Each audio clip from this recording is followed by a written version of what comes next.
Good evening, Blail.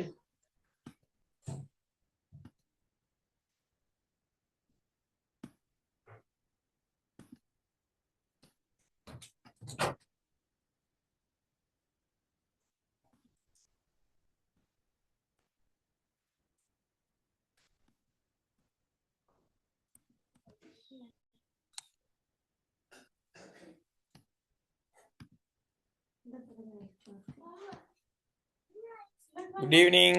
இருக்கிறீங்களா?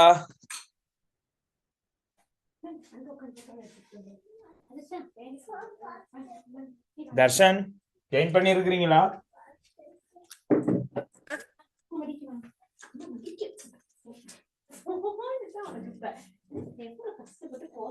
Good evening, sir. Good evening. Okay, நாங்க பாடத்துக்குள்ள வருவோம். ஓகே, ஸோ எங்களுடைய பாடத்தின் தலைப்பு கடைசி கிளாஸ்ல பார்த்தது கேத்திரகணித ஒளியியல். இன்றைக்கு பவர் கட் 2 தடவை இப்போ மறுபடியும் பவர் கட் ஆயிட்டு, அதால தான் 6:30க்கு போட சொல்லி சொன்னது. கரண்ட் வந்துட்டு தாண்டா ஸ்டார்ட் பண்ணலாம், விளையாடி விடலாம்ட்டு. ஓகே, அந்த வகையில கரண்ட் வந்துட்டதால நாங்கள் ஸ்டார்ட் பண்ணியிருக்கிறோம். கேத்திரகணித ஒளியியல்ல நாங்கள் கடந்த கிளாஸ் படிச்சிடும் நினைக்கிறேன். நாங்கள் படித்த விஷயம் என்னென்னங்கிறத ஒரு சின்ன ஒரு மீட்டல் பார்த்துட்டு போயிடுவோம். ஒளிரும் பொருட்கள் ஒளிராத பொருட்கள் சம்பந்தமாக டிஸ்கஸ் பண்ணியிருந்தோம். நாங்கள் இப்போ எங்களுக்கு தெரியும் சூரியன், ஒளிரக்கூடிய மின்குமிழ், தீப்பந்தம், இவையெல்லாம் ஒளிரும் பொருட்களாக இருக்கு. சந்திரன், கோள்கள் மற்றும் இருக்கக்கூடிய எங்களுக்கு தெரியும் நிறைய மாக்க, இதுக்கெல்லாம் ஒளிராத பொருட்கள்ல வரும். ஒளி தெரிப்பு, ஒளி முறிவு இது சம்பந்தமாக தான் இந்த பாடத்துல படிக்க போறோம். ஸோ அந்த பாடத்துல நாங்கள் முழுக்க பார்க்கறது ஒன்று ஒளி தெரிப்பு, இன்னொன்று ஒளி முறிவு. ஒளி தெரிப்பு நினைக்கிறேன் பாடம் முடிஞ்சு, இருந்தாலும் ஒரு சின்ன விளக்கத்தோட வந்துருவோம். இதை பாருங்க, நாங்க ஒரு பொருளை எவ்வாறு பார்க்கிறோங்கிறதுக்கான விஞ்ஞான விளக்கம். இப்போ சூரியன் எங்கட கண்களுக்கு தெரியறதுக்கு காரணம், சூரியனிலிருந்து டிரெக்டா ஒளி வாரதால சூரியன் எங்கட கண்ணுக்கு தெரியும். வேறு ஒரு பொருளை பார்க்கறது, உதாரணத்துக்கு முயலை காட்டியிருக்காங்க. முயல் ஒரு ஒளிரும் பொருள் அல்ல. சூரியனிலிருந்து வரக்கூடிய வெளிச்சம் முயல் மீது பட்டு தெரிப்படைந்து எங்கட கண்களுக்கு வாரதால இந்த முயல் எங்கட கண்களுக்கு தெரியறதாக இருக்கு. அடுத்து ஒரு நேர்கோடை போட்டு அம்புக்குறி காட்டினோம்னா அது ஒளி கதிர் என்று சொல்லுவோம். வெளிச்சத்தை வரைகிற முறை வெளிச்சம் என்றைக்கும் நேராக பயணிக்கும். அப்போ ஒரு நேர்கோடை போட்டு அம்புக்குறி காட்டினீங்கன்னா அது ஒளி கதிர். அந்த ஒளிக்கதிர்கள்ல நிறைய வகைப்பாடுகள் இருக்கு. பாருங்க, இந்த படம் எல்லா வெளிச்சமும் ஒரு இடத்துக்கு வருது. வெளிச்சம் எல்லாம் ஒரு இடத்துக்கு வருது. ஒருங்கு கற்றைகள் என்று நாங்க சொல்றோம். அதே வெளிச்சம் எல்லாம் விரிவடைந்து போறது நாங்க விரிகற்றைகள் என்று சொல்றோம். வெளிச்சம் சமாந்தரமாக பயணித்தால் குட் ஈவினிங் சமாந்தர கதிர்கள் என்று நாங்க சொல்றோம். ஆக ஒளிக்கதிர்கள், ஒளிக்கற்றைகள் சம்பந்தமா ஒருக்கா பார்த்துக் கொள்ளுங்க. அடுத்து இந்த ஒளி தெரிப்பு, ஒரு தளவாடியில் தெரிக்கக்கூடிய ஒரு ஒளி தெரிப்பு முறை. ஒரு செங்குத்தாக தளவாடியில ஒரு வெளிச்சத்தை நாங்க செலுத்தினோம்டா, உதாரணத்துக்கு தான் தளவாடி வரைகிற முறை உங்களுக்கு தெரியும். ஒரு தளவாடிக்கு செங்குத்தாக ஒரு ஒளிக்கதிரை நாங்க செலுத்தினோம் என்றால், டோர்ச் அடிச்சோம் என்றால், வெளிச்சம் போய் பட்டு அதே பாதையில் திரும்பும். அதாவது வெளிச்சம் போய் பட்டு அதே பாதையில வந்துடும். செங்குத்தாக டோர்ச் அடிச்ச நீங்க அடிச்சு பார்க்கலாம் உங்களோட வீட்டுல இருக்க தளவாடி. அடுத்து தளவாடியில சம்பந்தமா நாங்க பார்க்க ஒளித்தெரிப்பு விதிகள் பார்த்திருந்தோம். நாங்க ஒரு ஒளித்தெரிப்பு விதி என்று பார்க்கும்போது ஒரு தளவாடியை நாங்க வரைஞ்சோம் என்றால் இப்படி வரையலாம்.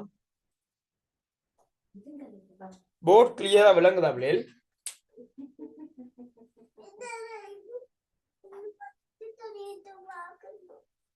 ஒயிட் போர்ட் கிளியரா இருக்குதா பார்க்க?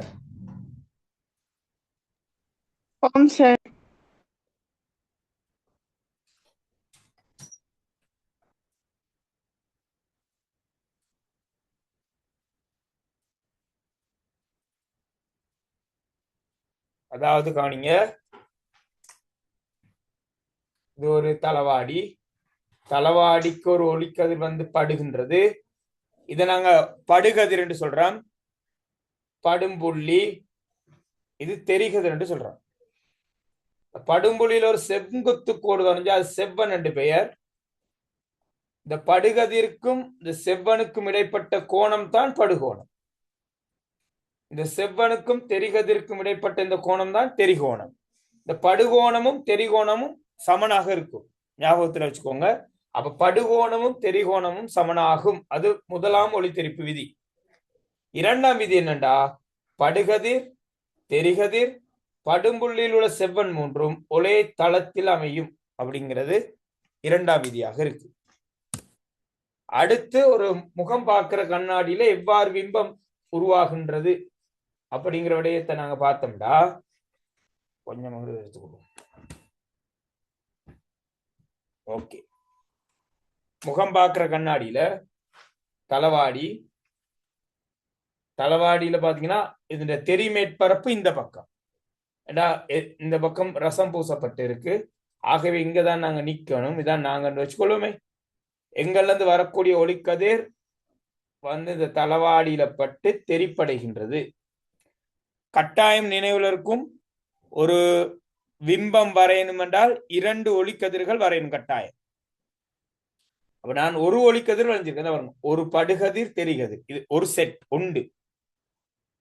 இன்னொரு ஒளிக்கதிர் வரைஞ்சோம்டா இவர்ல இருந்து வார ஒரு ஒளிக்கதிர் இங்க பட்டு தெரிப்படைகின்றது. இந்த தெரிப்படைகின்ற கதிர்கள் இரண்டும் சந்திக்கிற இடத்துலதான் பிம்பம் வரும். சோ இந்த கதிர் ரெண்டு பாருங்க விரிவடைந்து போகுது, விரிகற்றைகளாக. அப்ப ஏற்கனவே என்ன செஞ்சிருக்கும், இந்த கதிர்கள் ஆல்ரெடி சந்தித்திருக்கும். நீட்டி பார்த்தீங்கன்னா இதுக்கு நேராக உங்களுடைய பிம்பம் வரும். இது பொருள், இது பிம்பம். தளவாடியில் ஒளித்தெரிப்புக்கான படம் வரைய சொல்லி கேட்கிறாங்க எக்ஸாம்ல. இது பொருள், இது பிம்பம்.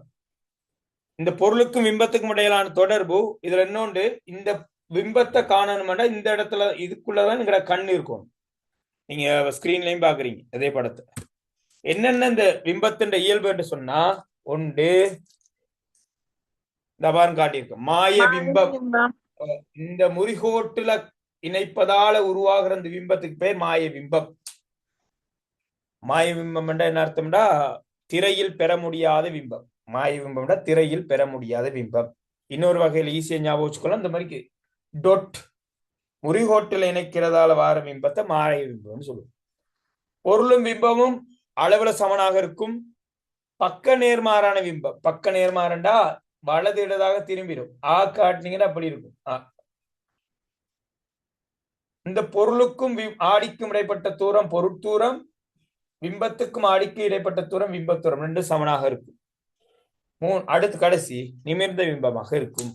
இவ்வளவும் தளவாடியில நாங்க படிச்சது. கடந்த கிளாஸ் எல்லாம் முடிச்சிட்டோம். சரண்யா அப்படித்தானே அஃப்ரீன்?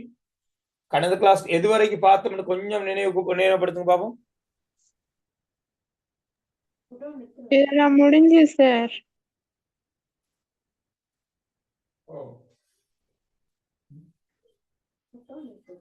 சார் நீங்க பெருசா ஞாபகம் சரண்யாட்ட கேளுங்க சார். ஓம் சரண்யா, இதெல்லாம் முடிஞ்சு எனக்கு ஞாபகம் இருக்கு. இது முடிச்சுட்டு குழிவாடி முடிச்சுட்டோம் நாங்க. இருந்தாலும் ஒரு மீட்டலுக்காக சொல்லிட்டு நான் அன்றைக்கு ஒளி முறிவுக்கு போக முடியும் யோசிக்கிறேன். சரண்யா சரிதானே? ஓ சார்.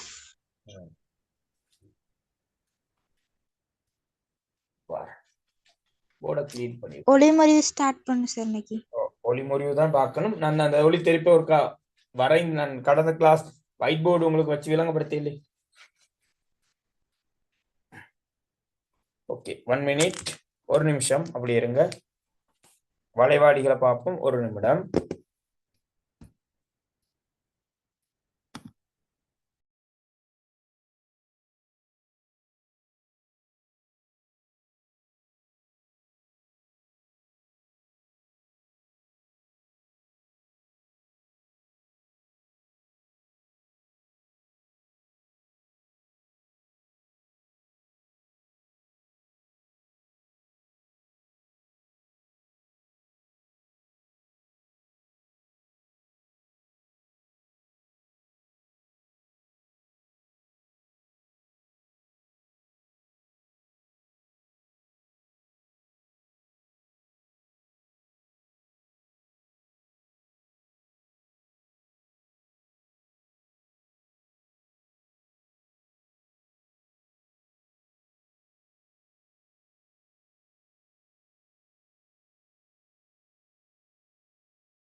ஓகே. சோ நாங்க அந்த வளைவாடிகள் ஒருக்கா பார்த்துட்டு வந்தோம்ல. சரி, வளைவாடிகள்ல கவனிச்சுக்கணும். இதை கொஞ்சம் பாருங்க. வளைவாடிகள்ல நிறப்பூச்சிடப்பட்டிருக்க பகுதி, ரசம் பூசப்பட்ட பகுதி, இதுல தெரிமேற்பரப்பு என்பது இந்த பக்கம் அங்கால். அப்ப நாங்க நிக்கணும்டா முன்னாடி இந்த பக்கம் தான் முன் பக்கம். இதுல ஏதாவது டவுட் இருந்தா கேட்டுக்குங்க. அப்ப நாங்க நிக்கிற பக்கம் எவ்வாறு இருக்குதுன்னு பாருங்க. குவிந்து இருக்கு. ஆக இதுக்கு பேர் குவிவாடி. பெரிய குழப்பம் வரும். இப்ப சிலர் யோசிப்பீங்க, இதெல்லாம் ஏன் இவ்வளவு விளக்கமா சொல்லணும், இது ஓடிடலாம் என்று யோசிப்பீங்க சிலர். அங்கே ஓலவர் எக்ஸாம்ல போனா குவிவு இல்லை என்று குழிவு இல்லை என்ற கண்ட கண்ட பதிலாம் இருக்கும். அதாலதான் சொல்றேன். அப்ப பாருங்க, நிறம் பூசிக்கு இருக்கிறதால இதுக்கு பெயர் ஆடி. நிக்கிற பக்கம் குவிந்து இருக்கிறதால இதுக்கு பேர் குவிவாடி. சரியா? ஆக குவிவாடி பாத்துக்கோங்க. இது குவிவாடி. குவிவாடி எங்க பயன்படுத்துறோம்?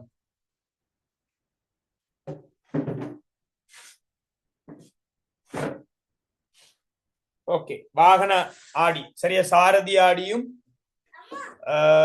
பக்காடி, வாகனங்களை பாவிக்கிற பக்காடிகள் தான் குவிவாடி. எழுதி வைங்க, நோட்ஸ் எழுதி வைங்க சார். கைவில்லை. அதான் கைவில்லையில இருக்குது வில்லை. சரண்யா, சரி. கைவில்லையில் இருப்பது ஆடி அல்ல, வில்லை. சரியா?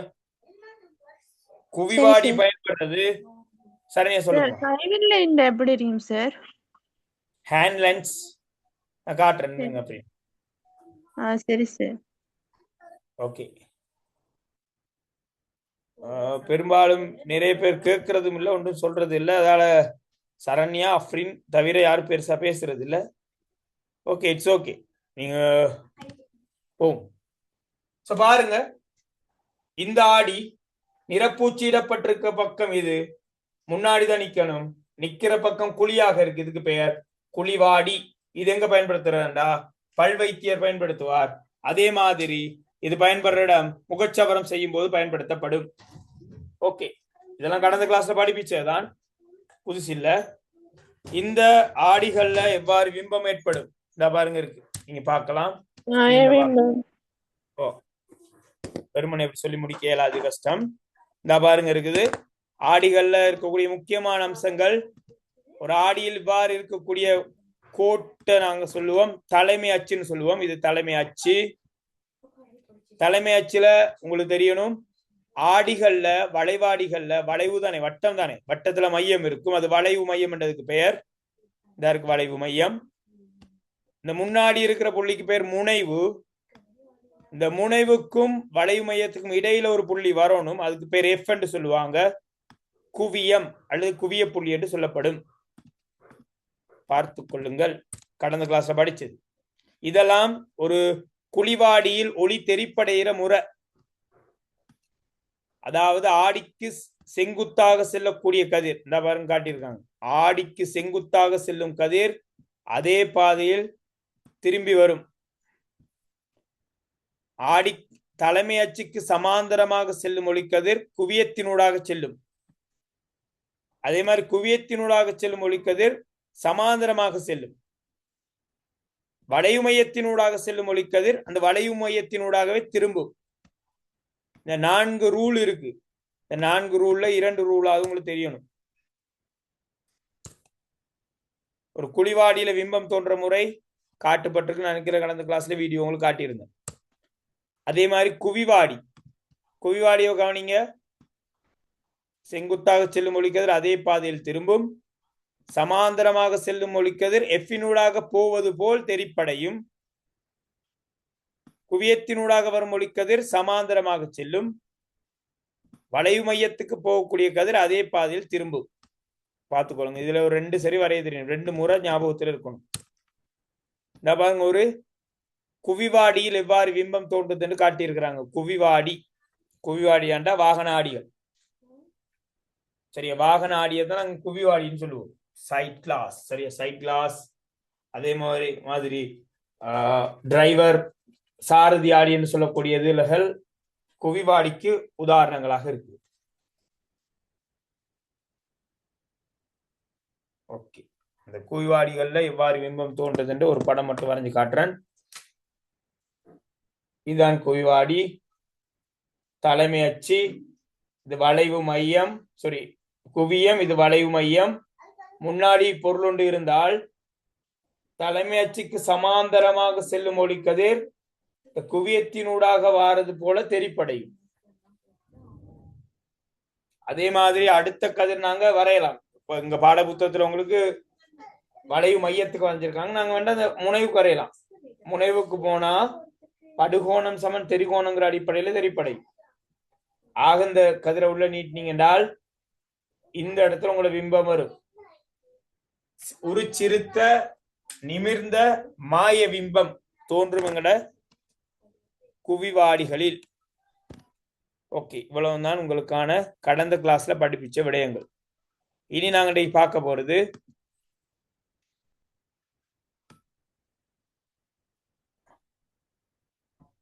முறிவு சம்பந்தமா பார்க்கறது. ஒளி முறிவு.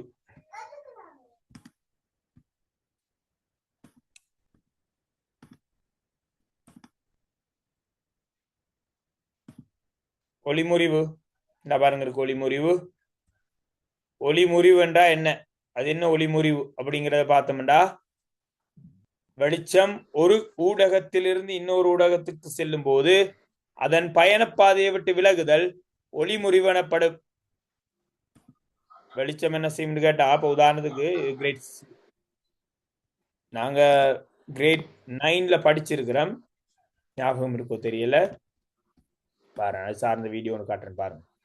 சரிங்க sir.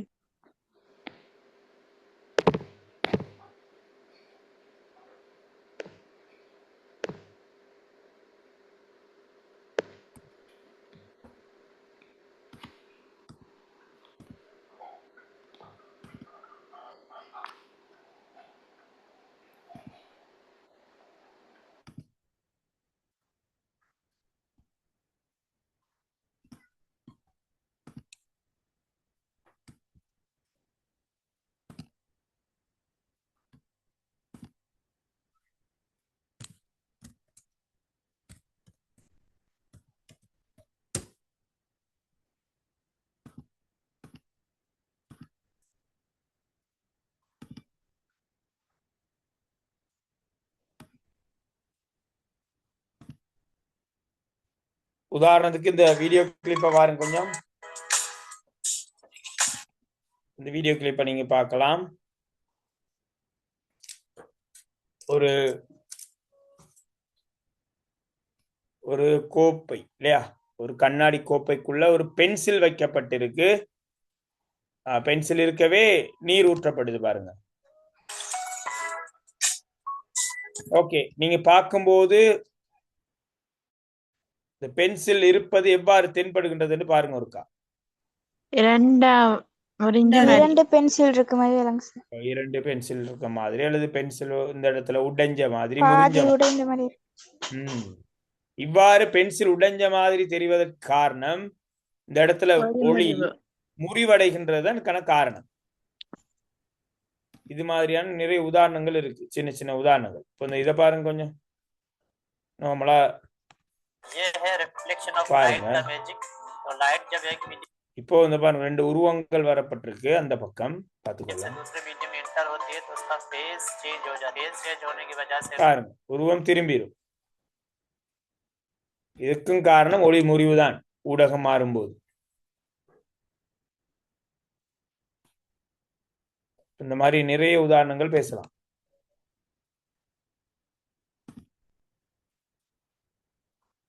Hi friends, I'm sure you've all heard that light trap and hold up your glass of water in front of the screen, something like this.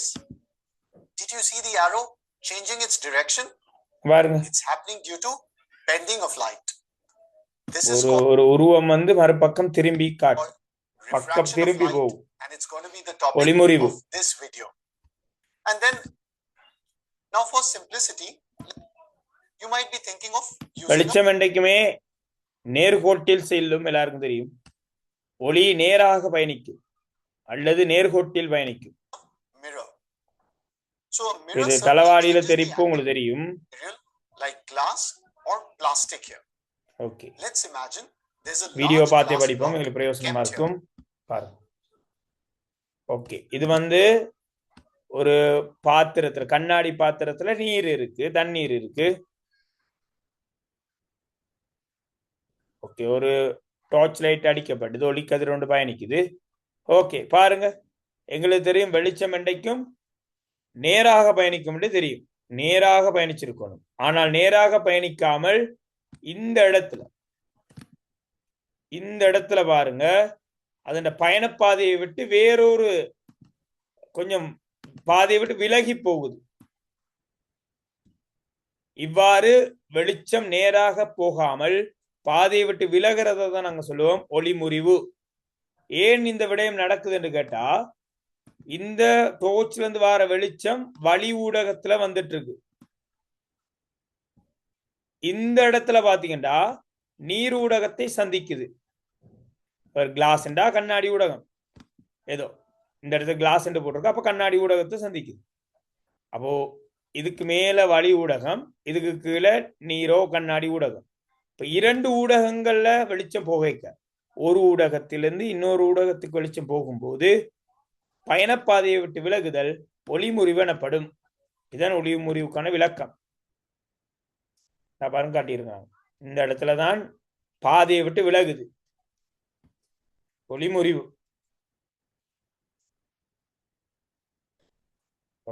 திரும்பி வந்தா தெரிப்பு, கீழே போறது நாங்க முறிவுன்னு சொல்லுவோம்.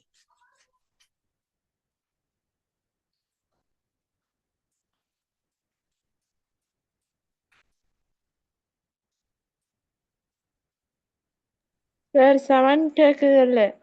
இல்ல, நான் சவுண்ட் நிப்பாட்டிட்டேன். அப்படின்னு ஆங்கிலத்துல போறதுனால நான் சவுண்ட் ஆஃப் பண்ணிட்டேன். ஒளி முறிவுங்கிற விடயத்தை பாத்துக்கோங்க.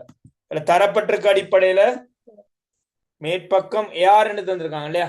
ஏர்ண்டா வழி ஊடகம், கீழே கிளாஸ் கண்ணாடி ஊடகம். அப்போ வழி ஊடகத்திலிருந்து கண்ணாடி ஊடகத்துக்கு வெளிச்சம் போகைக்க, அப்ப தெளிவா பார்த்துக்கொள்ளணும். ஒரு ஊடகத்திலிருந்து இன்னொரு ஊடகத்துக்கு ஒளி செல்லும் போதுதான் இந்த முறிவு என்ற தோற்றப்பாடு நடைபெற போகுது. அப்ப நல்லா பார்த்துக்கோங்க. இதுக்கான காரணம் என்னன்னு தெரியுமா யாருக்காவது? ஏன் ஒரு ஊடகத்திலிருந்து இன்னொரு ஊடகத்துக்கு போகக்குள்ள இந்த மாதிரி நடக்கணும்? அந்த இடத்துல வழிமுறிவு நடைபெறுது சார். அதான் ஏன்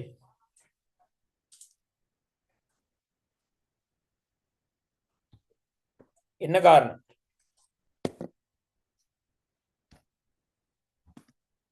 ஏன் ஒரு ஊடகத்திலிருந்து இன்னொரு ஊடகத்துக்கு செல்லும் போது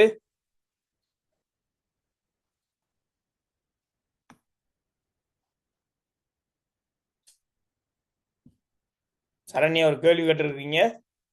ஏன் நாங்க பிளாஸ்டிக் கப்ல கைய வச்சாலோ இல்லாட்டி கண்ணாடி இருக்குதானே கிளாஸ் கங்கால கைய வச்சிங்கனாலும் ஃபிஷ் டேங்க்குள்ள நீங்க விரல்களை போட்டாலோ விரல் பெரிதாக தென்படுவதற்கான காரணம் ஒளி முறிவடைகின்றமையே காரணம். Okay sir. ஓகே, ஒளி முறிவு தான் அதுக்கான காரணம். And this bending of light is called refraction of light. So here's the fancy definition of refraction of light. Refraction of light is defined as the change in direction of light when it's traveling obliquely from one medium to another medium. ஒரு ஊடகத்திலிருந்து இன்னொரு ஊடகத்துக்கு ஒளிக்கதிர் செல்லும் போது ஒளி முறிவடைகின்றது. இந்த முறிவடைகிற அந்த இடத்தை நாங்க இடைமுகம்னு சொல்லுவோம். இடைமுகம். ஓகே, ஒளி முறிவினாலான தோற்றப்பாடுகளை பார்த்துட்டு இருக்கிறீங்க. சார் நாங்க ஒளி முறிவு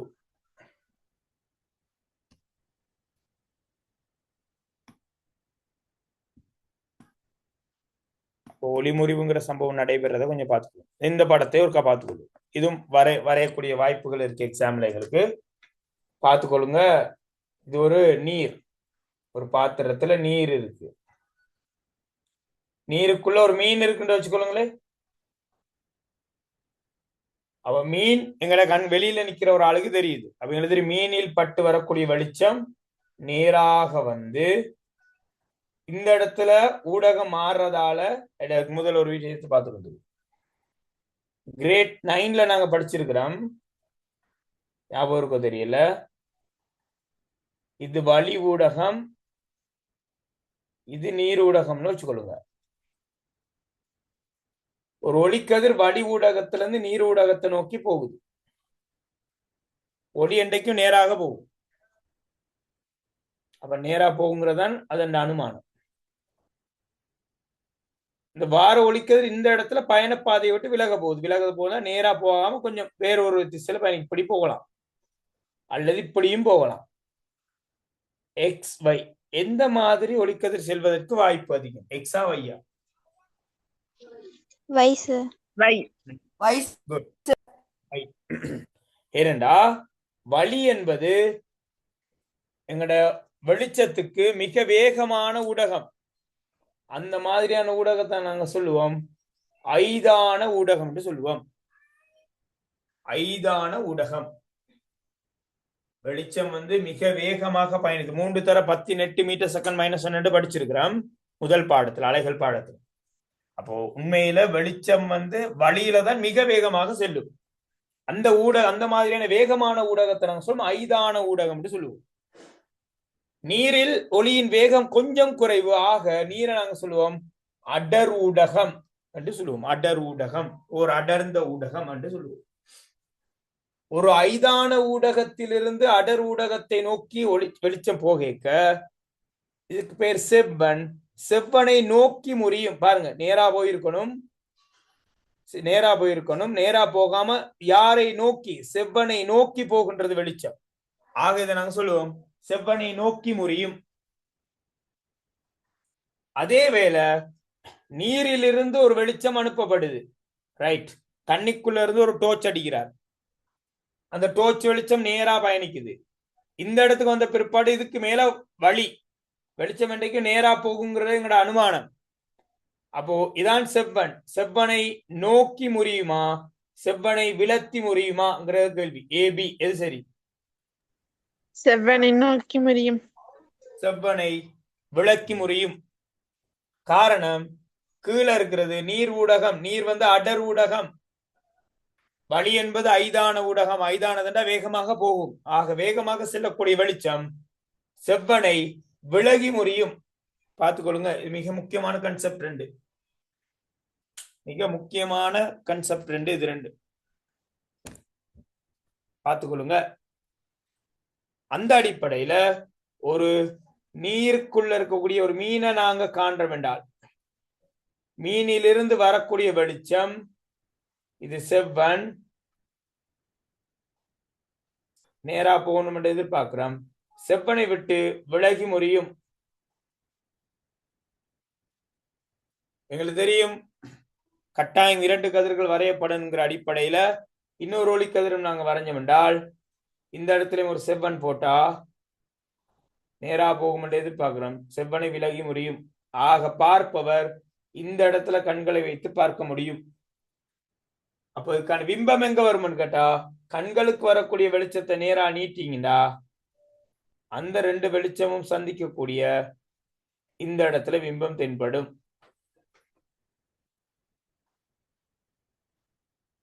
இது பொருள், இது பிம்பம். அப்போ ஒரு நீருக்குள்ள ஒரு பொருளை நீங்க பாத்தீங்கன்னா உங்களுக்கு தெரியும், அந்த பிம்பம் சற்று பெரிதாக தென்படும். அதே மாதிரி கொஞ்சம் நீரை விட்டு மேலே வந்தது போல தென்படும். அனுபவம் இருக்கும்னு நினைக்கிறேன். ஒரு நீருக்குள்ள கைகளை விட்டு ஒரு ஃபிஷ் டேங்க்குள்ள மீனை பாத்தீங்கன்னா அந்த மீன் இருக்கிறத விட கொஞ்சம் மேலால இருக்கிற மாதிரி தென்படும். உண்மையில அப்படி இருக்காது, பார்க்க தென்படும். அப்ப நீருக்குள்ள இருக்கக்கூடிய எந்த ஒரு பொருளும் வெளியிலிருந்து பார்க்கும்போது சற்று பெரிதாகவும் சற்று மேலாலையும் தெரியறது காரணம் இந்த ஒளி முறிவுங்கிற விடயம். பாருங்க, அப்ப கீழே இருக்கிற பொருள் இங்க இருக்கிற மாதிரி தெரியும். இப்ப இதை நாங்க சொல்லுவோம் இதான் பொருள் இருக்க உண்மையான ஆழம், உண்மை ஆழம்.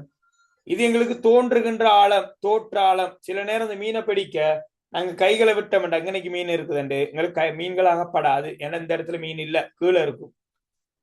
சில நேரங்கள் இந்த கிணறுகள் எல்லாம் சில விளையாட்டுகள் விளையாட இது எங்களுக்கு அனுபவமாக இருக்கு. நாங்க மீன் எதுவும் இருக்கு இல்லாட்டி ஒரு சின்ன ஒரு மரத்துண்டை போட்டு பார்த்தோம்னா கீழே இருக்கிறோம் எங்களுக்கு அந்த மரத்துண்டு எங்களுக்கு தென்படும் மேலால கையை போட்டு எடுக்கலாம்ட்டு. ஆனால் உண்மையில அந்த இடத்துல மரத்துண்டு இருக்கிறது இல்லை, கீழே போய் நிற்கும். ஃபிஷ் டேங்க் இதுக்கு ரொம்ப இலகுவான உதாரணம். எனக்கு வீட்டுல ஃபிஷ் டேங்க் இருந்தா சைடால பாருங்க, மீன் கொஞ்சம் நிக்கிற மாதிரி இருக்கும். கையை விட்டு பாத்தீங்கன்னா அந்த இடத்துல மீன் இருக்காது. உண்மையில மீன் கொஞ்சம் கீழே தான் நிற்கும். இந்த படம் முக்கியம், எக்ஸாமுக்கு வரையக்கூடிய வாய்ப்புகள் இருக்கு இந்த படம். அடுத்த விடைய பரப்பு நாங்க பார்த்தோம்டா இந்த ஒளிமுறிவோட சம்பந்தப்பட்ட ஒரு விதி. அதை நாங்க பார்த்தோம் அடர் ஊடக மைதான ஊடகம் சொல்லிட்டேனா. ஓகே, இது கண்ணாடி குற்றி. இதை நான் வரேன் முடிச்சுட்டு வரேன், பின்னாடி முடிச்சுட்டு வரேன். இது கிரேட் 9ல உள்ளதுதான் இதெல்லாம்.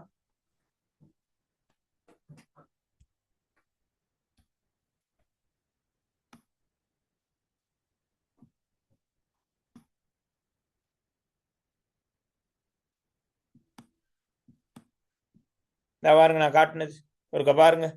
கண்ணாடியிலிருந்து வழிக்கு வெளிச்சம் போகுது. அப்ப இரண்டு ஊடகத்தை ஒப்பிட்டீங்கன்னா கண்ணாடி அடர் ஊடகம், சரியா? வெளிச்சம் கண்ணாடியையும் நீரையும் ஒப்பிட்டோம்னா நீரில் கொஞ்சம் வேகம் அதிகம் கண்ணாடியை விட. கண்ணாடி தான் அந்த இடத்துல அடர் ஊடகம். 3 வகையான ஊடகம் தானே படிக்கிறோம், திண்ம ஊடகம், திரவ ஊடகம், வாயு ஊடகம். நீர், கண்ணாடி, வளி. இதில் உண்மையில வெளிச்சம் மிக வேகமாக பயணிப்பது வளி ஊடகத்தில். இரண்டாவது நீரூடகம், மூன்றாவது கண்ணாடி ஊடகம். அந்த அடிப்படையில மிக வேகமாக பயணிப்பது வளி ஊடகத்துல. பாடப்புத்தகத்துல தந்திருக்கிறாங்க எப்படி, கண்ணாடியும் வளியும். கண்ணாடியும் வளியும் ஒப்பிட்டோம்னா கண்ணாடி அடர், வளி ஐதான ஊடகம். நீங்கள் பார்க்கலாம் படங்களை, கதிர் படங்களை பார்த்துக்கொள்ளுங்க இருக்கா. நான் பாடப்புத்தகத்தில் உள்ளதை கொஞ்சம் வழங்கப்படுத்தி விட்டுறேன். இந்த பாருங்க,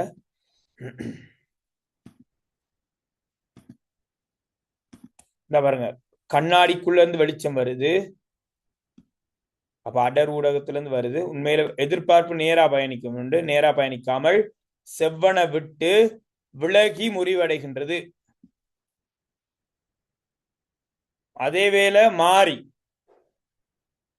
ஒரு வழி, ஒரு நீருக்குள்ள இருந்து வரக்கூடிய வெளிச்சம், நீருக்குள்ள இருந்து வர வெளிச்சம் சரி மாறி நடக்கும் இல்லையா? இதுல பார்க்கணும், கீழே அடர் ஊடகம், கீழே ஐதான ஊடகம், மேல அடர் ஊடகமா இருக்கு. இந்த படத்தை பார்த்து குழப்பிக்கொள்ளாங்க. இந்த படத்தை சரியா கீறி பார்த்தீங்கன்னா உங்களுக்கு விளங்கும். இந்த படத்தை பார்த்து குழப்பிக்கொள்ள தேவையில்லை. இந்த பாருங்க, அந்த படத்தை நான் போர்ட்ல போட்டு காட்டுறேன் பாருங்க. ஓகே, இது செவ்வன். அப்போ இது வளி ஊடகம் அப்படின்னு வச்சுக்கொள்றோம் நாங்க. நீர் ஊடகம் உண்மையில சந்தேகம் வரும், எப்படா கீழே வழி இருக்கு மேல நீர் இருக்கும் டவுட் கொண்டு வரும்.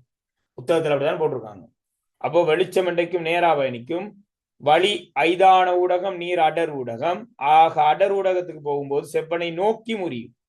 அதான் இதுதான் அதுல இருக்கக்கூடிய முக்கியமான ரூல்ஸ். இது ஒருக்கா பார்த்துக்கொள்ளுங்க. அடுத்த விடயம், ஒளிமுறிவு விதிகள் என்ன சொல்லுதுன்னு பார்த்தா, ஒளிமுறிவு விதி, ஒளிமுறிவு விதி அடிக்கடி எக்ஸாமுக்கு வார கேள்விதான் ஒளிமுறிவு விதி.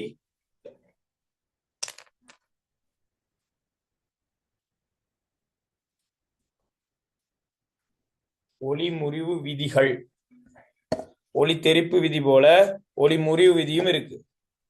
நாங்க ஒரு சின்ன கதிர்படம் கீறணும் என்றால் செவ்வன் வச்சுக்கணும், இது வளி ஊடகம்,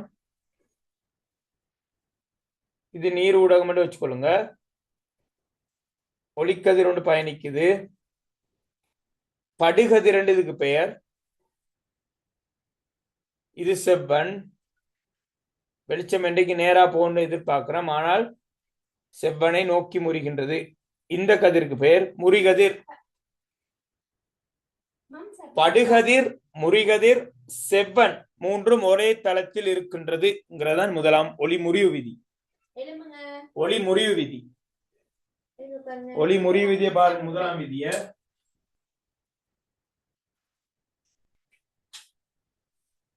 ஒளிமுறிவு விதி சொல்கின்ற முதலாவது விஷயம், படுகதிர், முறிகதிர், செவ்வன் மூன்றும் ஒரே தளத்தில் அமையும். இரண்டாவது விஷயம் கவனிங்க, இந்த கோணத்துக்கு பெயர் படுகோணம் ஐ என்று போடுவாங்க. இந்த கோணத்துக்கு பெயர் முறிகோணம் ஆர் என்று போடுவாங்க. Excuse me sir. எஸ்மா. சார் படம் வரைஞ்சிருக்குது என்னங்களே கிளியர் இல்லையா? கொஞ்சம் இருங்க. Oh sir. 1 minute.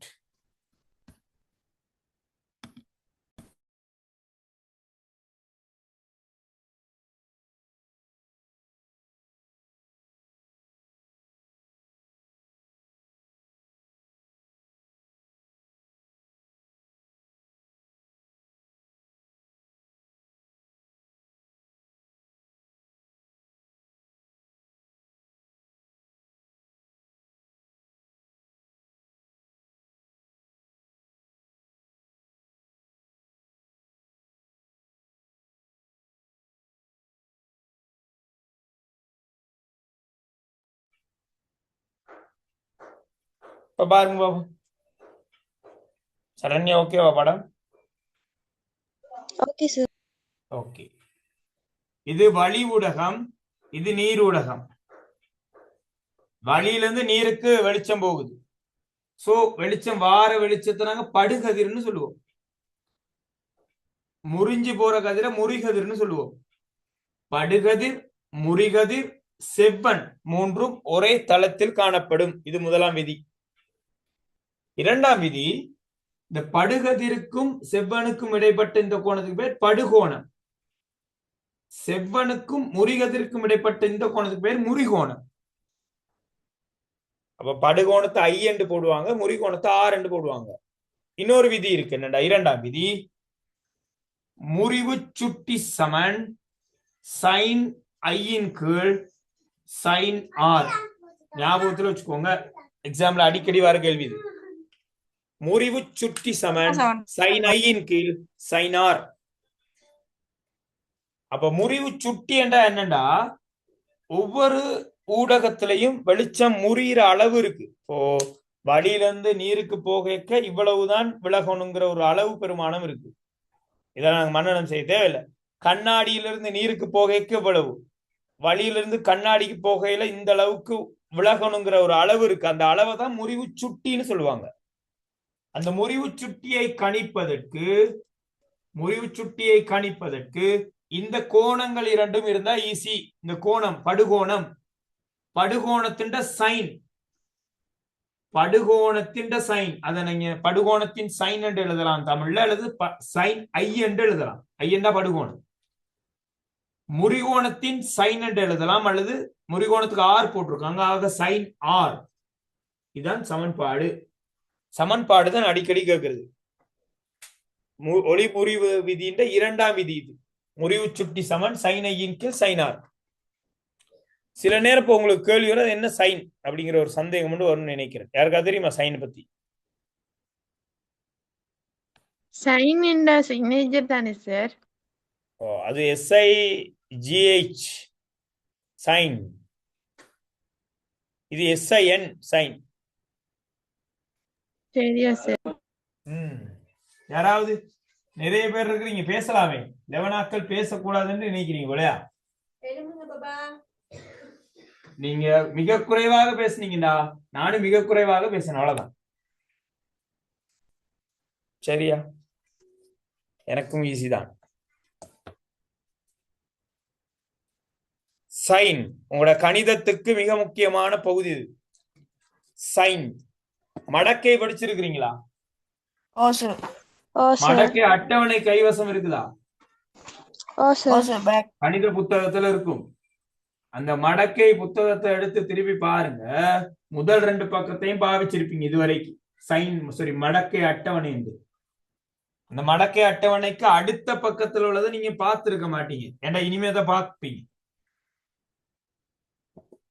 இயற்கை சைன்கள் என்று இருக்கும். அதன் அடுத்த பக்கத்தை திருப்பி பாருங்க, இருக்கும் இயற்கை கான்சன்கள் என்று இருக்கும்.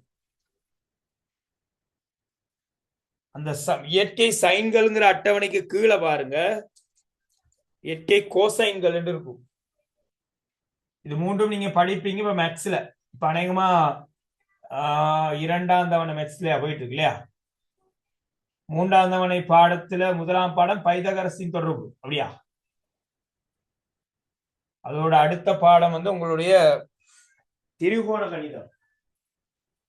அந்த திரிகோண கணிதம்ங்கிற பாடத்துல இந்த சைன் கோஸ் டேன்ங்கிற விகிதங்களை நீங்க பாவிப்பீங்க. மிக இலகுவான ஒரு பாடப்பரப்பு. கணிதத்துல 12 மார்க்ஸ் இதுல நாங்க எடுக்க முடியும்.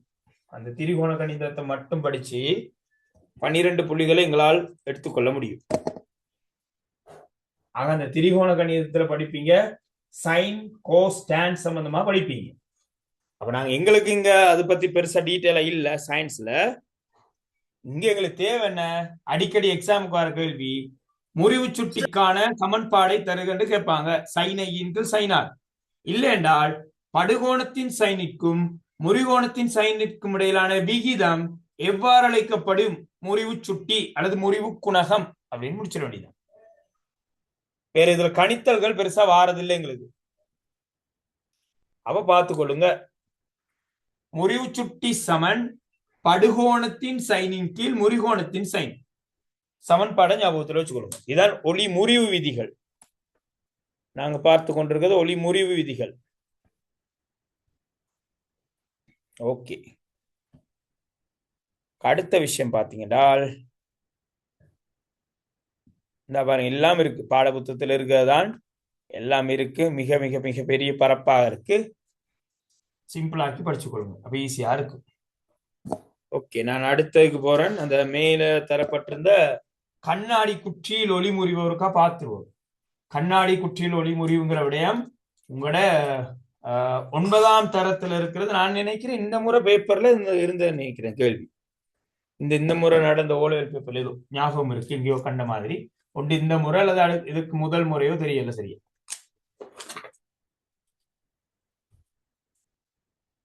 ஓகே,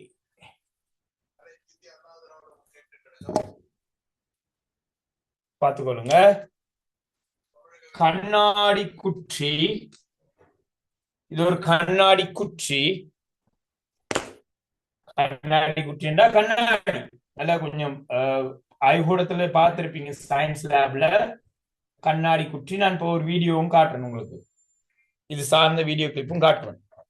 ஒரு கண்ணாடி குற்றிக்கு ஒரு ஒளிக்கதிரை நீங்க அனுப்புனீங்க என்றால் இது வழி ஊடகம், இது கண்ணாடி ஊடகம். எனக்கு சொல்லுங்க பாப்போம், வழி கண்ணாடி, இதில் எது அடர் ஊடகம், எது ஐதான ஊடகம்?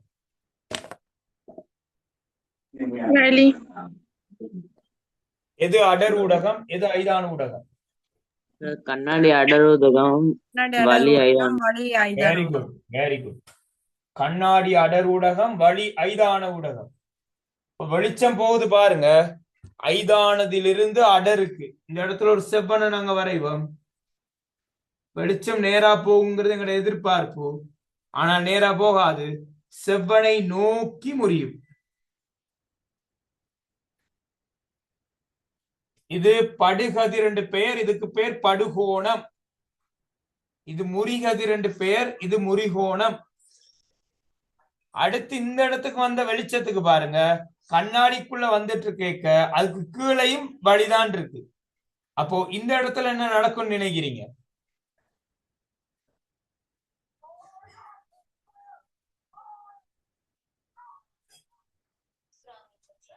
இந்த இடத்துல ஒரு முறிவை நாங்க எதிர்பார்க்கலாம்.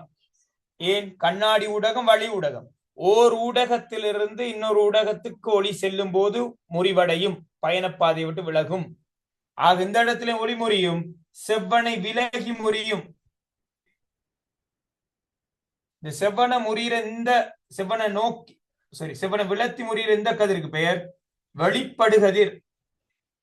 வெளிப்படுகதிர் என்று சொல்லுவோம். இது படுகதிர், முறிகதிர், வெளிப்படுகதிர்.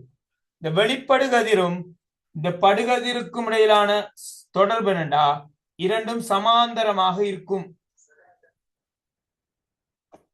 படுகதிர், முறிகதிர், வெளிப்படுகதிர்.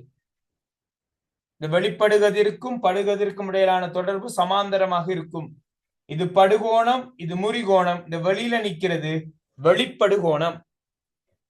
குறிச்சு வச்சுக்கோங்க, புத்தகத்திலும் டீட்டெயிலா இல்ல, கிரேட் 9ல டீட்டெயிலா இருக்கு. இது ஓலைவெல்ல நினைக்கிறேன் இந்த வருடம் அல்லது முதல் வருடம் வந்து பேப்பர் கேள்வியா இருக்கும். இப்ப முடிஞ்ச பேப்பர்ல அது இந்த முதல் பேப்பர்ல இருந்ததுன்னு நினைக்கிறேன். ஒருக்கா பார்த்து கொடுங்க. இதுல இவ்வளவுதான் விஷயம். கண்ணாடி குற்றியில் ஒளி முறிவு.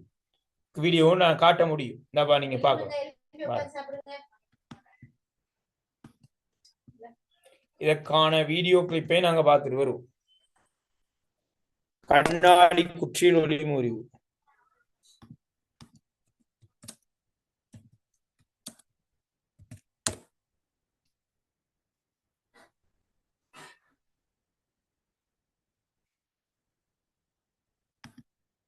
இந்த பாருங்க, நீங்க பார்க்கலாம். இந்த நல்ல அழகா காட்டப்படுது.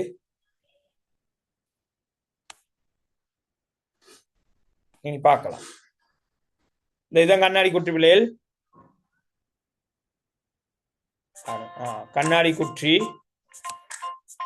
இந்த இது வந்து கீழே லேசர் லைட் அனுப்பக்கூடிய லேசர் லைட் ஏன் யூஸ் பண்றோம்னு கேட்டா, லேசர் லைட்ல எங்களால நேரான ஒளி கதிர்களை பெற முடியும். டோர்ச் லைட் அடிச்சீங்கன்னா ஒளி பரவலா போகும், கண்டுபோய் எங்களுக்கு கஷ்டம். லேசர் லைட் அப்படி இல்லை, ஒரு ஒளி கதிரை எங்களால பெற முடியும். அதனாலதான் லேசர் லைட் பாவிக்கிறது. பாருங்க, உங்களுக்கு காணக்கூடியதாக இருக்கும்னு நினைக்கிறேன். இதுல பாத்தீங்கன்னா தெரியும், வெளிச்சம் இங்க இருந்து இப்படி போய் படுகதிர், முறிகதிர், வெளிப்படுகதிர். இந்த இடத்துல செவ்வனை விட்டு நோக்கி முறிஞ்சி கீழே செவ்வனை விளத்தி முறியுது.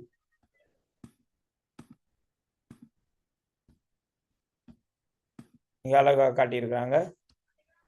இதுவும் பாருங்க, இது பார்க்க உங்களுக்கு கிளியரா விளங்குது கொஞ்சம்.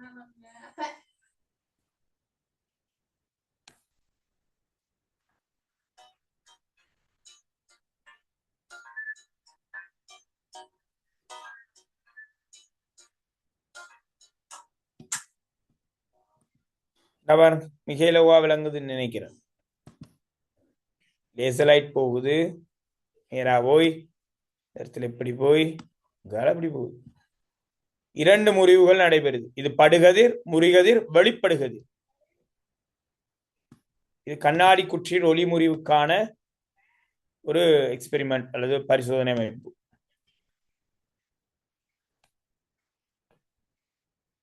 ஓகே, இதெல்லாம் பார்த்துட்டேன். இப்போ சின்ன சின்ன விஷயம் தான். இதுல ஒண்ணு பெருசா நோட் எடுக்கிறதுக்குள்ள படங்களை சரியா போட்டுக்கொண்டீங்கன்னா முறிவு சுட்டி சமன் படுகோணத்தின் சைனின் கீழ் முறிகோணத்தின் சைன் என்னென்று விளங்கி கொண்டீங்கன்னா இது ஒன்றும் பெரிய விஷயம் இல்லை. ரைட், இது இந்த கடைசி பகுதி நாங்க வந்துட்டு இருக்கோம். இப்போ இந்த ஒளி முறிவோட கடைசி பகுதி நன்கு பார்த்து கொள்ளுங்க.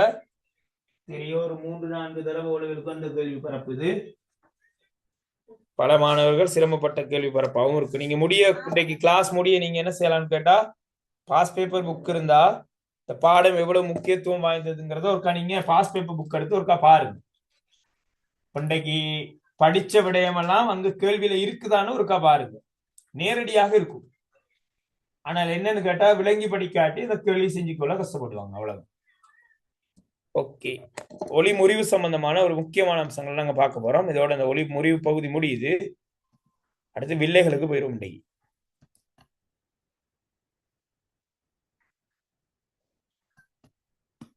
ஓகே, கவனிங்க. ஓகே,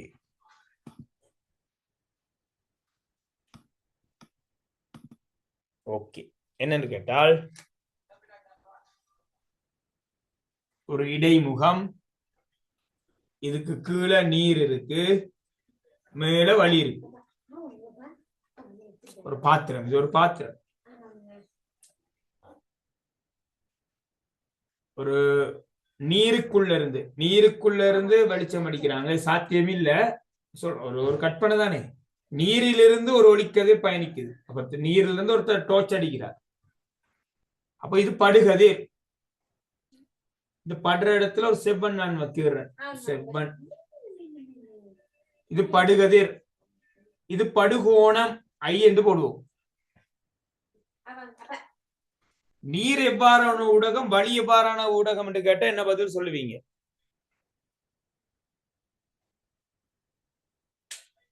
நீர் ஒரு அடர் ஊடகம், வேகம் குறைவு, வழி ஐதான ஊடகம். அடர் ஊடகத்திலிருந்து ஐதான ஊடகத்துக்கு ஒளிக்கதிர் பயணிக்கும் போது எவ்வாறு முறிவடையும்? செவ்வனை நோக்கி ஒரு செவ்வனை விளக்கி.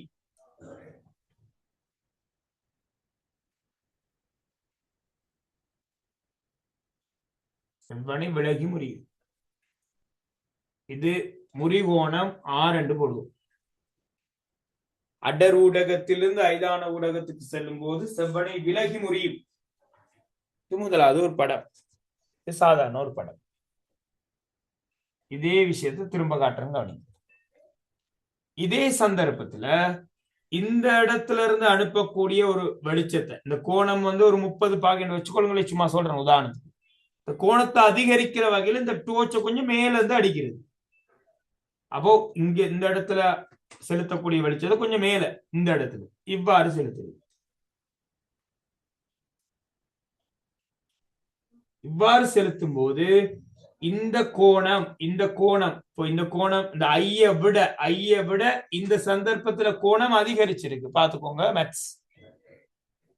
என்னண்டா இந்த இடத்துல இருந்து அனுப்புற டோர்ச்ச கொஞ்சம் மேல இந்த இடத்துல வச்சு அடிக்கிற. ஒரே படத்துல காட்டலாம்.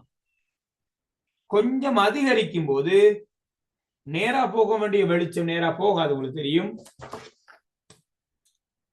சரியாக இத சொல்லுவாங்க இடைமுகம்னு சொல்லுவாங்க. நீரும் வழியும் சந்திக்கிற இந்த இடைமுகத்தினூடாக போயிடும். காட்டுறேன் உங்களுக்கான வீடியோ. இடைமுகத்தினூடாக போயிடும். அப்ப படுகோணம் எவ்வளவு இருக்கட்டும், இந்த முறிகோணம் எவ்வளவு பிள்ளை? 90 பாகை.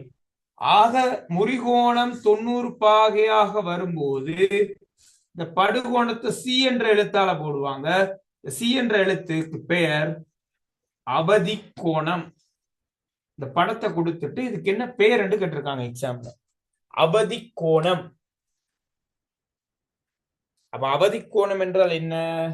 முறிகோணம் 90 பாகையாக உள்ள போது படுகோணம் அவதி கோணம் என்று அழைக்கப்படும். முறிகோணம் 90 பாகையாக இருக்கும் போது படுகோணம் அவதி கோணம் என்று அழைக்கப்படும். அப்ப இது சாதாரண முறிவு. இது எப்போ நடக்கும்? அடரிலிருந்து ஐதானத்துக்கு போக மாறி போனா நடக்காது. இப்ப நாங்க இந்த படம் கீறி பார்க்கலாம். உதாரணமா இந்த படம் இதே சந்தர்ப்பத்தை நான் கொஞ்சம் நீட்டுறேன். இந்த பக்கம்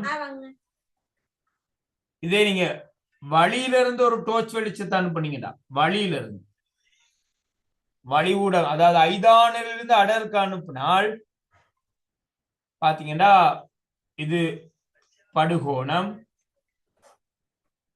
நேரா போயிருக்கணும். செவ்வனை நோக்கி முறியும். இது வேறு. இது சாதாரண முறிவு. இதுவும் சாதாரண முறிவு தான். ரெண்டுக்கு வித்தியாசம் இருக்கு. இது ஐதானதிலிருந்து அடருக்கு போற சந்தர்ப்பம், இங்கு அடரிலிருந்து ஐதானத்துக்கு போற சந்தர்ப்பம். இன்னும் கொஞ்சம் இதை நீட்டிக் கொள்வோம். இதே சந்தர்ப்பத்துல இந்த சியை விட இந்த சி 43 பாகைன்னு வச்சுக்கொள்ளுங்களேன். இன்னும் அதிகரிக்கும் போது ஒரு 50 பாகை இன்னும் இந்த இடத்துல கொண்டாந்து டோர்ச் அடிச்சா என்ன நடக்கும்னு கேட்டீங்களா? படுகதிர் செவ்வன் படுகதிர் என்ன செய்யணும் கேட்டா இந்த மருவி செல்ற வெளிச்சம் உள்ளுக்குள்ளே வந்துடும். அப்ப வெளிச்சம் என்ன செய்யுது? நீர் ஊடகத்திலிருந்து அடர் ஊடகத்திலிருந்து ஐதான ஊடகத்துக்கு செல்லும் போது படுகோணம் மிக அதிகமாக அதிகரிக்கும் போது வெளிச்சம் உள்ளுக்குள்ளே வந்துடும். இதை நாங்க சொல்லுவோம் முழு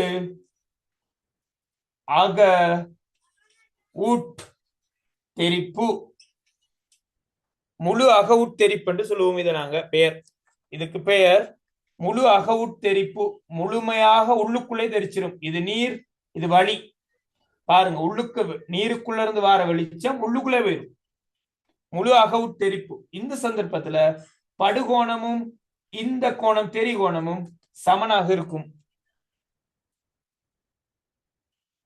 உண்மையில வானவில் எல்லாம் ஏற்படுறதுக்கு காரணம் இந்த முழு அக உட்தெரிப்பு. சோ இதோட சம்பந்தப்பட்ட ஒரு வீடியோ கிளிப்பை காட்டுறேன்னு பார்த்துக்கொள்ளுங்க. என்ற போர்ட்ல மட்டும் விளங்கப்படுத்த முடியாது. ஒரு வீடியோ கிளிப்பும் பார்த்துட்டு வருவோம்.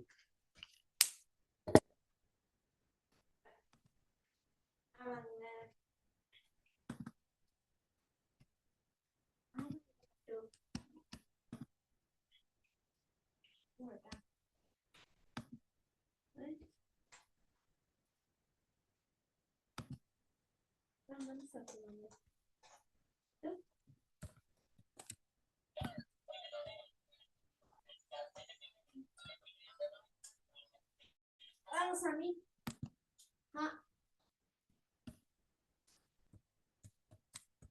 friends, I'm sure you've all heard that light travels in a straight line. It's called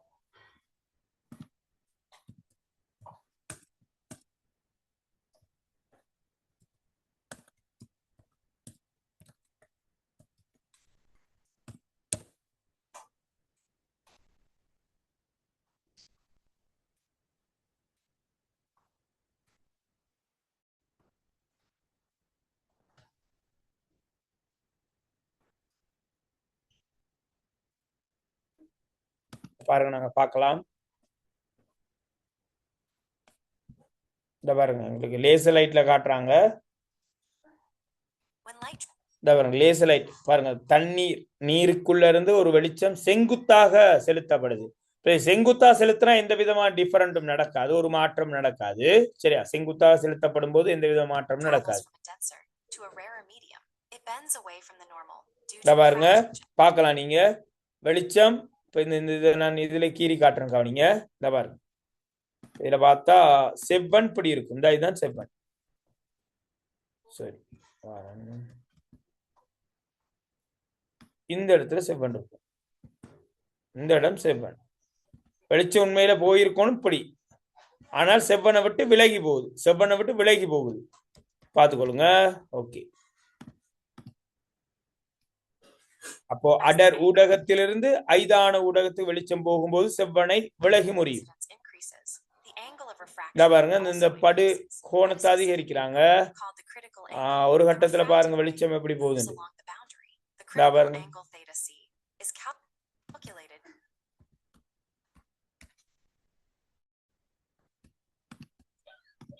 நீங்க பார்க்கலாம், இப்போ வீடியோ பாத்தீங்கன்னா தெரியும். பாருங்க ஒரு கட்டத்துல படுகதிர் முறிகதிர் இந்த நீரும் வலியும் சந்திக்கிற இந்த இடைமுகத்துல பயணிக்குது. இந்த நேரம் முறிகோணம் 90 வரும், 90 பாக. அந்த நேரம் படுகோணத்துக்கு பெயர் அவதிக்கோணம். பேரை ஞாபகம் வச்சுக்கோங்க.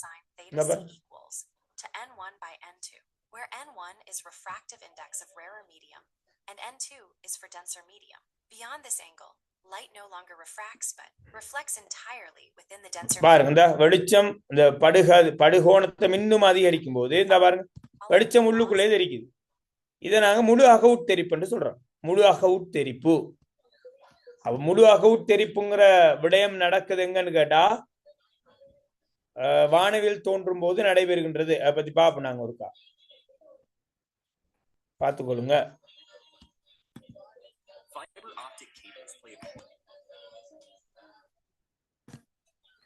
பாருங்க காட்டிருங்க பாட புத்தகத்துல.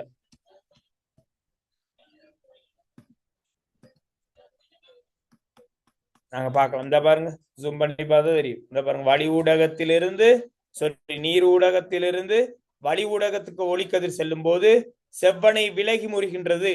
இது சாதாரண முறிவு. படுகோணம் அதிகரிக்கப்படும் போது இந்த பாருங்க ஒரு கட்டத்துல படுகோணம் அதிகரிக்கும் போது இந்த முறிகதிர் பாருங்க சரியா அந்த மருவி செல்லுது இடைமுகத்துல. ஆக அந்த முறிகோணம் 90 பாக. முறிகோணம் 90 பாகையாக உள்ள போது படுகோணத்துக்கு பெயர் அவதிக்கோணம். அவதிக்கோணம் என்று நாங்க சொல்றோம். அவதிக்கோணம் பேரை ஞாபகம் வச்சுக்கணும். இன்னும் அதிகரிக்கும் போது ஒளிக்கதிர் உள்நோக்கி போகுது. ஆக அதை நாங்க சொல்ல முழு அகவுட்தெரிப்புன்னு சொல்லுவோம். அந்த முழு அகவுட்தெரிப்பின் போது இந்த படுகோணமும் இந்த தெரிகோணமும் சமனாக இருக்கும். அது ஒளித்தெரிப்பு விதிக்கு அமைவாக. ஓகே, இந்த முழு அகவுட்தெரிப்பு எங்கே பயன்படுத்தப்படுது என்று கேட்டால் பல சந்தர்ப்பங்கள் பத்தி நாங்க பேசலாம். அதுல குறிப்பா முக்கியமான ஒரு சந்தர்ப்பம் தான் இந்த ஒளியியல் நார்கள், ஒப்டிக்கல் ஃபைபர் என்று சொல்றது. ஒளியியல் நார். இந்த ஒளியியல் நார்கள்ல முழு அகவுட்தெரிப்பு எங்கட பயன்படுத்தி கொள்கின்றோம். ஏன்னு கேட்டா ஒளியியல் நார் பத்தி தெரிஞ்சவங்க பேசலாம். ஒளியியல் நார் என்ன சார்? ஒளியியல் நார் என்ன, அது எங்க பாவிக்கிறோம்? பாடத்தின் ஆரம்பத்துல நாங்க பார்த்தது வெளிச்சம் என்றைக்கும் எவ்வாறு பயணிக்கும் என்று படிச்சோம். எவ்வாறு பயணிக்கும்? நேர்கோட்டில். நேர்கோட்டுல நேராதான் பயணிக்கும். அதுல எந்த மாற்று கருத்தும் இல்லை. அப்போ இந்த மாதிரியான ஒரு சந்தர்ப்பத்தை கருதுங்க. ஒரு நேரான குழாய் ஒரு நேரான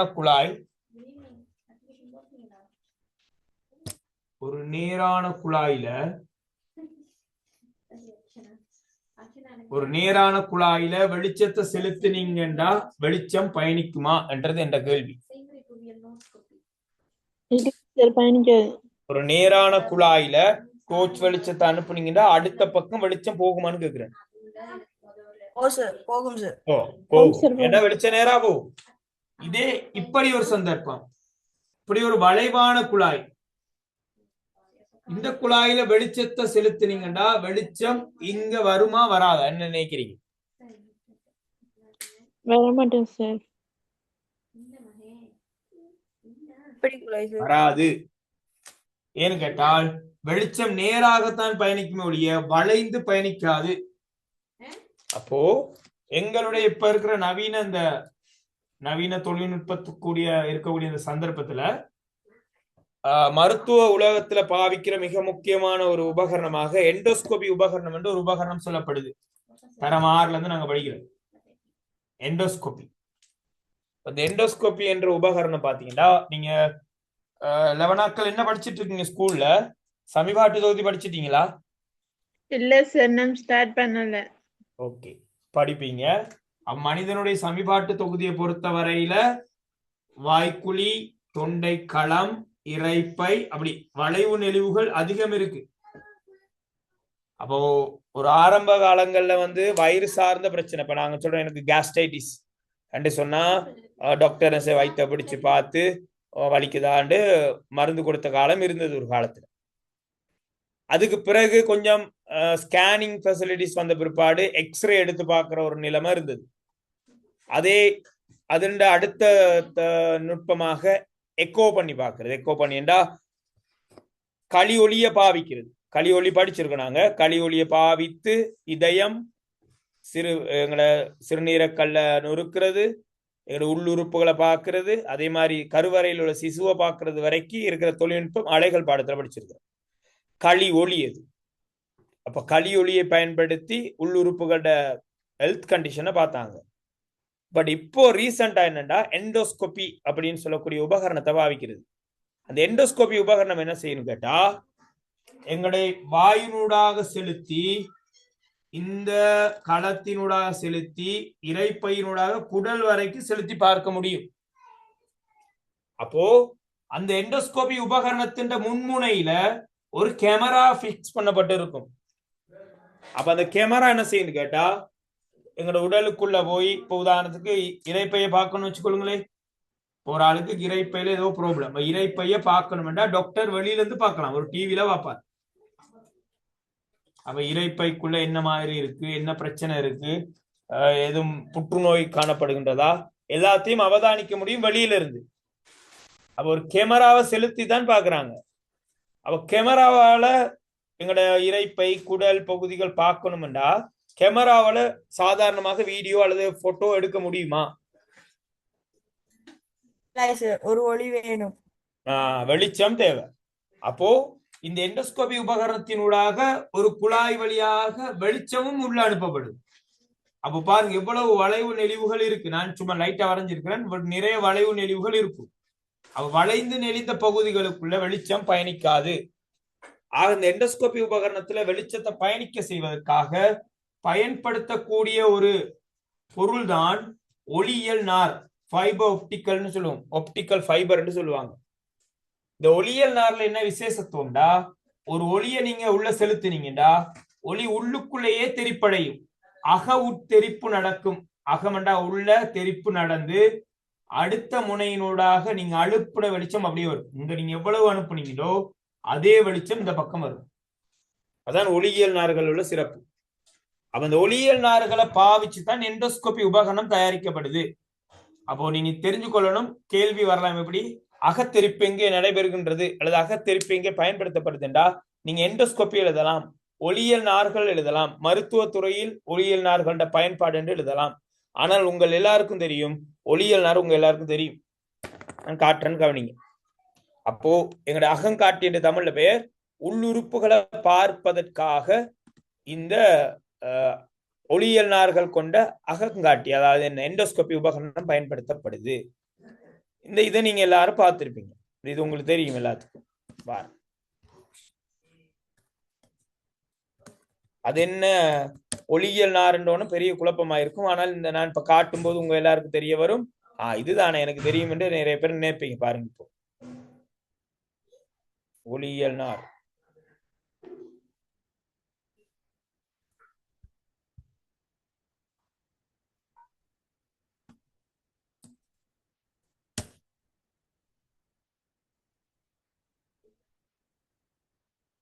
இது அநேகமா ஒரு காலத்துல வீடுகள்ல இருந்த வாஸ் பார்த்திருக்கீங்களா? அப்படி எழுது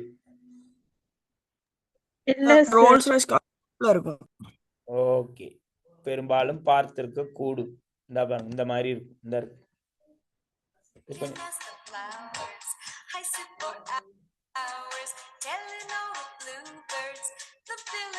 சாதாரணமா சின்ன சின்ன சின்ன குழாய் டியூப்ஸ், கீழே மட்டும்தான் டோர்ச் போட்டிருக்கு. அந்த டோர்ச் வெளிச்சம் அந்த டியூப் வெளியில வருது. அதால இப்படி ஒரு அலங்காரமா தென்படுது. இதான் ஒளியியல் நார். இந்த ஒளியியல் நார்கள் தான் எண்டோஸ்கோப்பில பாவிக்கப்படுது. அந்த எண்டோஸ்கோப்பியோட பயன்பாடு ஒருக்கா பாருங்க.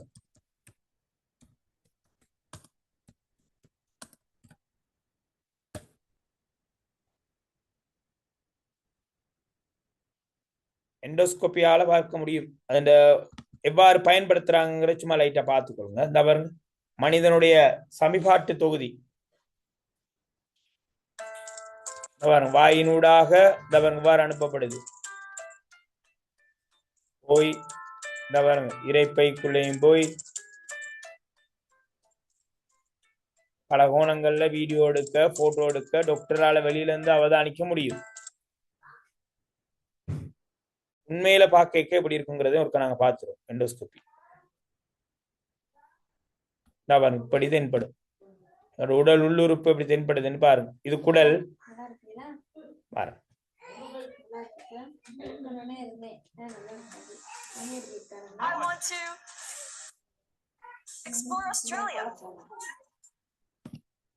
Okay. An endoscopy is a procedure used to visually examine your upper digestive ஒரு system. நோயாளி படுத்திருக்க அவட வாய்க்குள்ளாக செலுத்தப்படும். Gently inserts a long, flexible tube or endoscope into your mouth, down your throat, and into your esophagus. வாயினோட போய் இதுக்கு முன்னணியில பாருங்க, light வெளிச்சமும் வீடியோவும் இருக்கும். உள்ளுக்குள்ள போய் இங்க டிவில பாக்கலாம். அந்த இங்க டிவில பாக்குறாரு பாருங்க டாக்டர், இங்க டிவில பாக்கலாம். நீங்களும் பாக்குறதுனால நீங்களும் பாக்கலாம். உள்ள போய் சில நேரம் உள்ள போக பாருங்க, இந்த மாதிரி ஏதாவது கலர் கட்டிகள் போல தென்பட்டா டாக்டர் வெளியில இருந்து பாப்பாரு. இது என்ன வெளியில இருந்து பாத்துட்டு இருக்கிறார், என்ன இது கட்டி மாதிரி இருக்குன்னு செக் பண்ணிட்டு, ஓகே இது செக் பண்ணி பாக்குறதுனால வெட்டி எடுத்துக்கொள்ளலாம். அதுக்கும் எண்டோஸ்கோபி இருந்தா எண்டோஸ்கோபி வெட்டி எடுக்கும். அதுக்கான உபகரணம் இருக்காது. இதை வெட்டி எடுக்கக்கூடிய வாய்ப்பு இருக்கு. அதை எடுத்து வெளியில கொண்டு வந்து டிஷ்யூ கல்ச்சர் பண்ணி பார்ப்பாங்க. அது என்ன கேன்சரா இல்லாட்டி ஏதாவது நோமலான பிரச்சனை இல்லாத ஒரு நோமலானதாங்கிறத பார்த்துக்கொள்ள முடியும் எண்டோஸ்கோப்பில. அந்த எண்டோஸ்கோபி உபகரணம் பயன்படுறதுக்கான உள்ள வெளிச்சம் கொண்டு செல்லப்படுது. வெளிச்சத்தை உள்ள கொண்டு போறது யாருண்டா அந்த எங்கட ஒளியியல் நார்கள். ஒளியியல் நார்ல எவ்வாறு வெளிச்சம் போகுது என்று கேட்டா அகத்தெரிப்பு. எஸ் அஃப்ரீன், கிளாஸ் எத்தனை முடியும் சார்? இப்ப முடிக்க போறேன் அஃப்ரீன். சரி, ஏண்டா 8 மணிக்கு முடிக்கணும் அஃப்ரீன். பட் 8 இல்ல, நான் ஒரு 2 மினிட்ஸ்ல முடிச்சிருவேன். ஆல்ரெடி முடிஞ்சு அந்த வீடியோ காட்டுறேன். ஏன்னா அந்த எண்டோஸ்கோபியை காட்டினுங்கிறதுக்காக நான் காட்டுறேன். சரி சார். ஓகே, கிளாஸ் முடிஞ்சிட்டு இருந்தாலும் இந்த எண்டோஸ்கோபிங்கிற விடயம் இது அதான் இப்போ லேட்டஸ்டான மெடிக்கல் சயின்ஸ். இது கட்டாயம் தெரிஞ்சுக்கொள்ளணும். இது தெரியாம இருக்க கூடாது. அதுக்காக நான் கட்டாயம் காட்டுவேன், பார்த்துக்கொள்ளுங்க.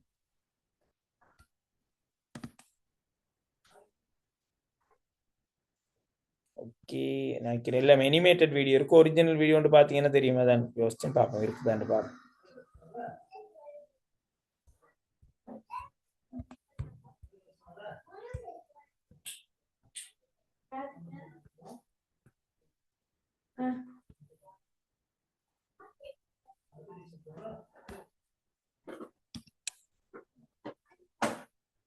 St. Mark's Hospital.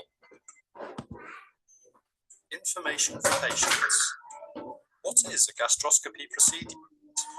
The stomach. இத பாருங்க, நீங்க இந்த வீடியோல பார்க்கலாம். Part of the small intestine. இந்த வீடியோல நீங்க பார்க்கலாம். இந்த இப்படித்தான் இருக்கும் உண்மையில. ஒரு நோயாளி இப்படி இருக்க அட வாய்க்கூடாக அந்த எண்டோஸ்கோபி உபகரணம் அனுப்பிக்க இந்த பாருங்க, இங்க போகுது பாருங்க வீடியோ. இதான் எங்கட குடலா அல்லது இறைப்பையா அல்லது உள்ள சிறுகுடலா பெருங்குடலா எல்லாம் பார்க்கலாம். இந்த பாருங்க வாரு தென்படும்.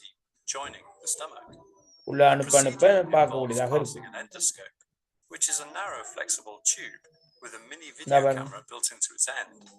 வெளிச்சம் வருது பாருங்க.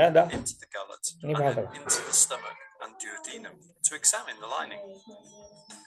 You may experience some discomfort from time to time during the test, but கட்டாயம் செய்யக்க சின்ன ஒரு வலி இருக்கு. இந்த பாருங்க வீடியோ லைட்டா தான் தெரியுது மேல. A biopsy may be taken. A biopsy is a painless procedure. Doctor பார்த்துக்கொள்வார் என்ன ஏதாவது ப்ராப்ளம் இருக்கா என்று பார்த்துக்கொள்வார். Under a microscope. We recommend a okay, so இன்றைக்கு நீங்க ஒளி முறிவுங்கிற விடயத்தை பார்த்தீங்க. ஒளி முறிவு என்று சொல்லிக்க இரண்டு ஊடகத்தினூடாக ஒரு ஊடகத்திலிருந்து இன்னொரு ஊடகத்துக்கு ஒளிக்கதிர் செல்லும் போது அதன் பயணப்பாதையை விட்டு விலகுதல் ஒளிமுறிவு எனப்படும். ஒளிமுறிவு சம்பந்தமா பார்க்கும்போது அடர் ஊடகம் ஐதான ஊடகம் சம்பந்தமா பார்த்தோம். ஒளிமுறிவு விதிகள் பார்த்தோம். பிறகு கண்ணாடி குற்றில் ஒளிமுறிவு பார்த்தோம். அடுத்து மிக முக்கியமான 3 கன்செப்ட். அடர் ஊடகத்திலிருந்து ஐதான ஊடகம் செல்லும் போது ஒளிமுறிவு, அவதிக்கோணம் மற்றும் முழு அகத்தெரிப்பு பார்த்தோம். முழு அகத்தெரிப்பு நடைபெறக்கூடிய எண்டோஸ்கோபி உபகரணத்துல ஒளியியல் நார்களோட பயன்பாடு பார்த்தோம். ஸோ அடுத்த கிளாஸ்ல ஒளிமுறிவோட இன்னொரு கன்செப்ட் வில்லைகள், குவிவு வில்லை, குழிவு வில்லை முடிச்சோம்னா அந்த பாடம் முடிஞ்சது. ஓகே, ஸோ எல்லாரும் good night, God bless you. நாங்கள் அடுத்த கிளாஸ்ல சந்திப்போம். Thank you sir. Good night sir. Okay, good night, God bless you. அடுத்த கிளாஸ்ல சந்திப்போம்.